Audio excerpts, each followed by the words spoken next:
शांति। शिव परमात्मा द्वारा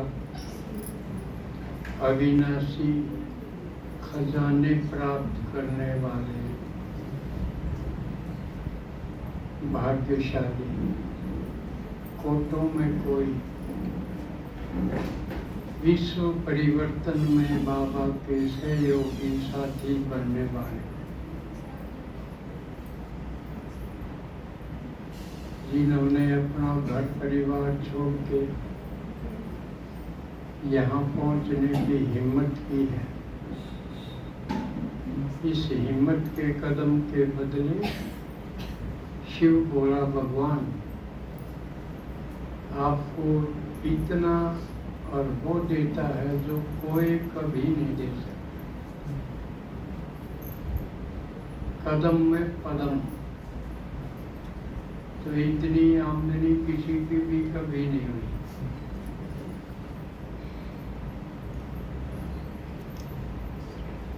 आज संगम युग के एक और रविवार को भगवान द्वारा बताए हुए वंडरफुल बातों की चर्चा करेंगे।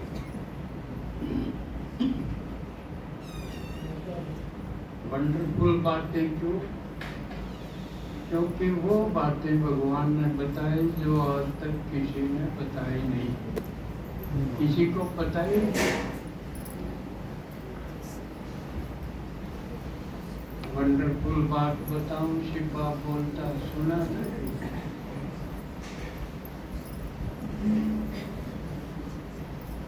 तो शिव भगवान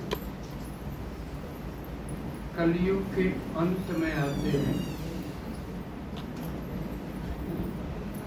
और सतयुग बनाने के लिए आते हैं, अर्थात बिगड़ी को बनाने आते हैं। कलयुग अंत का मतलब सब कुछ बिगड़ा हुआ है और सतयुग का मतलब सब कुछ नंबर 1।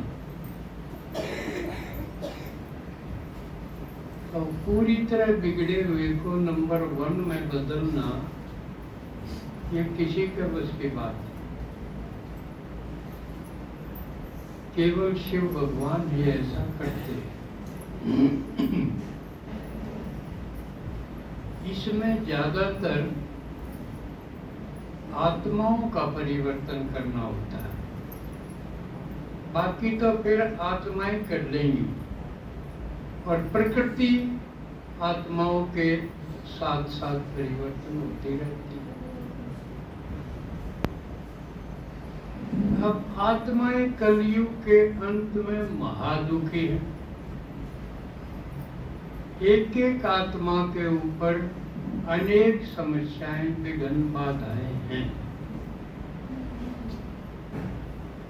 और जो उनमें से उस आत्मा के एक विघ्न भी बस का नहीं, और भगवान उनके सारी विघ्न बाधाओं को दूर कर देते हैं, हर लेते हैं, इसलिए उनको हरि भी कहते हैं। अब कैसे करते हैं बाबा ये समझाते हैं, अर्थात पहले ज्ञान देते। ज्ञान माने समझ है, इंफॉर्मेशन नहीं है, जानकारी नहीं है, उसका बेरा पट गया, वो भी सुन लिया, वो भी सुन लिया, ये नहीं। समझ, समझ माने हमारे प्रैक्टिकल जीवन में इम्प्लीमेंट हो, लागू हो और परिणाम दिखावे, रिजल्ट दिखा, उसका नाम ज्ञान है। Result oriented. अब पुराने हो गए, बाबा की तरह मैं बीच बीच में अंग्रेजी भी बोलती, समझ जाते हो गए। बाबा भी तो मुरली बोलते हैं। तो बाबा कैसे सुलझाते हैं हमारी उलझन? सबसे पहले पूजा किसकी है भक्ति में? किसकी है? गणेश की।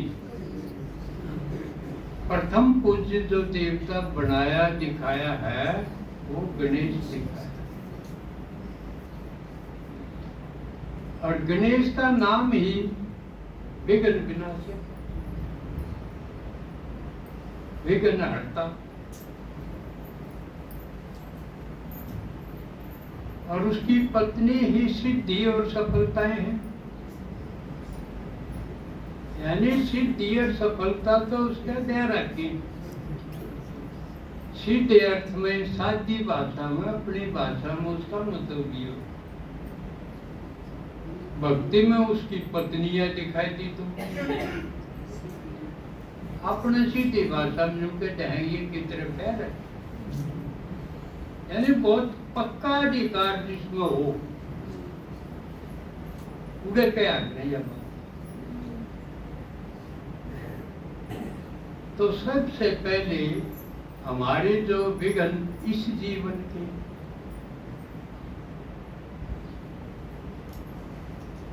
वो सारे विघ्न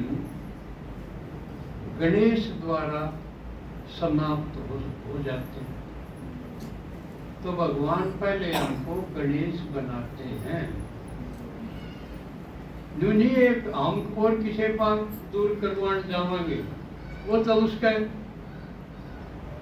प्रॉब्लम बन लोगे, हम आश्रित हो गए दूसरे का। हम किसी पास ठीक करवाने जावा, अपनी बीमारी डॉक्टर के ठीक कराने जावा, तो डॉक्टर के आश्रित नहीं होगी, उसके ऊपर निर्भर हो गए। फिर हमारा स्वमान और स्वतंत्रता वो कित गए। ये तो बढ़िया लक्षण नहीं हुए ना, फिर तो पराधीन हो गए, उसका अधीन हो गए। लेकिन बाबा पराधीन नहीं बनाता, वो तो मुक्त बनाता, किसी के भी अधीन नहीं। इसलिए भक्ति में दिखाया गणेश का पूजन, और असली मतलब था भगवान आके बनावा गणेश। इसका मतलब हम ही पूजनीय है।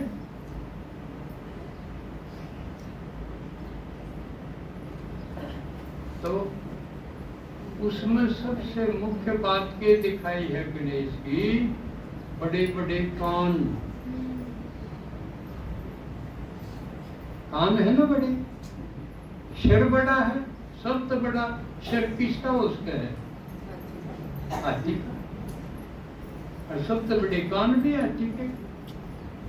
तो पहली सीढ़ी जो इस लाइन की है, शिव भगवान जो बतावा है, वो बड़े कान। अर्थात बड़े कान का मतलब खूब सुनना, खूब सुनना और अच्छी तरह सुनना।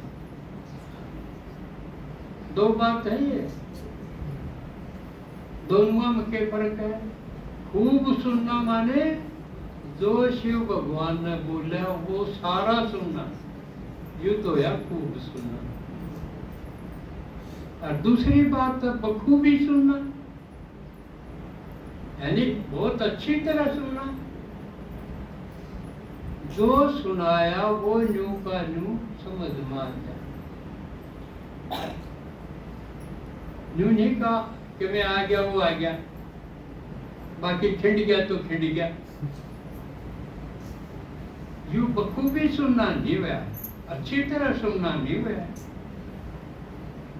अच्छी तरह सुनने का मतलब जो बोला गया एक भी ऐसी बात ऐसी नहीं होनी चाहिए जो समझ में ना आई हो, ऊपर के उतर गई हो। बिलिया दीपति आ गई तो बतेरी पूरा सुनना। पूरा माने जितना भगवान ने बोला। और टूकर सुनना, जो बोला पूरा समझ के। तो इसका रिजल्ट क्या होगा? इस सुनने सुनाने में को आपकी सारी विघ्न बाधाएं खत्म हो जाएंगी। किम्बे नहीं करना, सिर्फ इस ढंग से सुनना।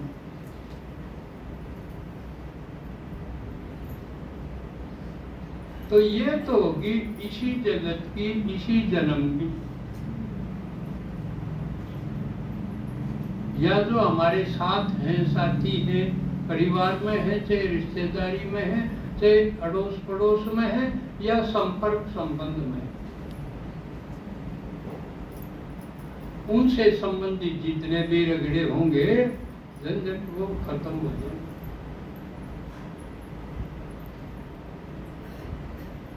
फिर और भी बच गए, एक दुनिया और भी है।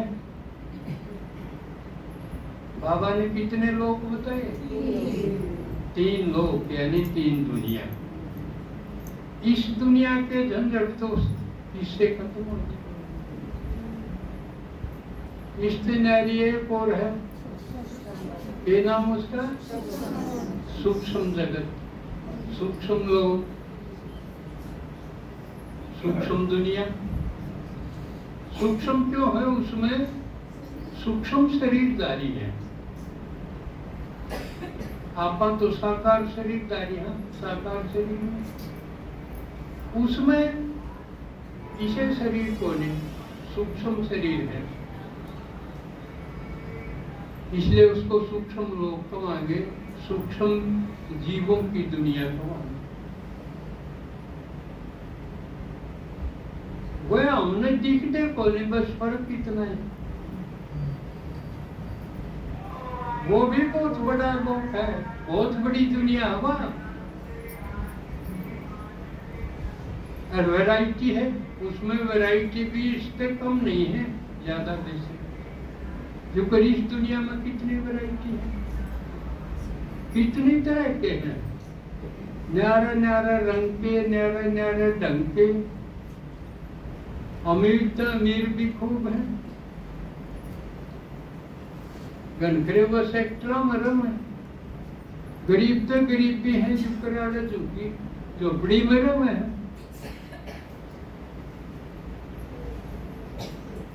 गंगा नाला पर भी बच रहे हैं, फिर न तो यूं कहते कि हम भी दिल्ली में रवा, रमा गंगा नाला के ऊपर है, बदबू में। आड़गी गांव में भी देख लो, गरीब लोगों की न्यारी बस्ती है, उनका खान पान न्यारा ढंग का है, उनका स्वभाव न्यारा ढंग का है, और तरह के कितनी वैरायटी है यहाँ। इसी तरह सूक्ष्म लोक में भी वैरायटी खूब है, ऊंचे लोक भी है उसमें,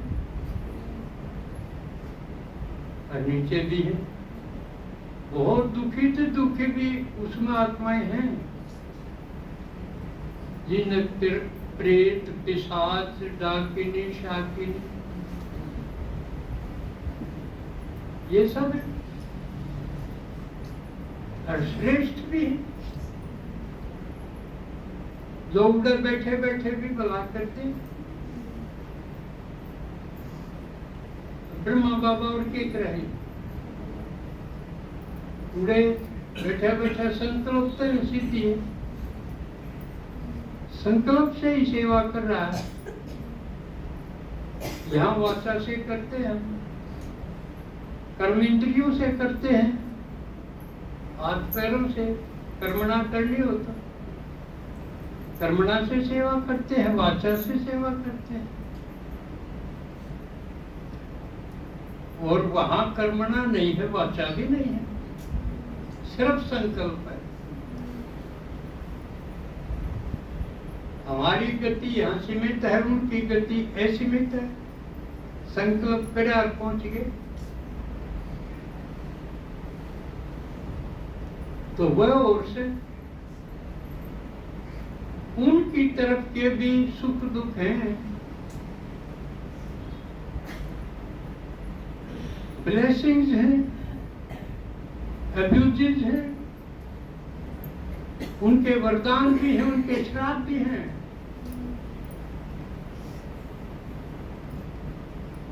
उनके वरदान हम प्राप्त करें तो हम फ्री में माला माल हो जाए, सारे ठाट हो जाए।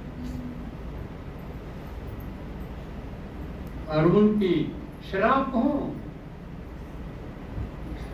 तो इसी हालत हो जब उसकी ये बात नहीं, ठीक भी तो उड़ते करा, हमारा बस की बात नहीं।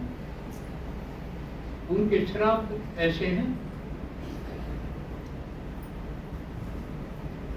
तो अभी जो ये पितृपक्ष है, पानी और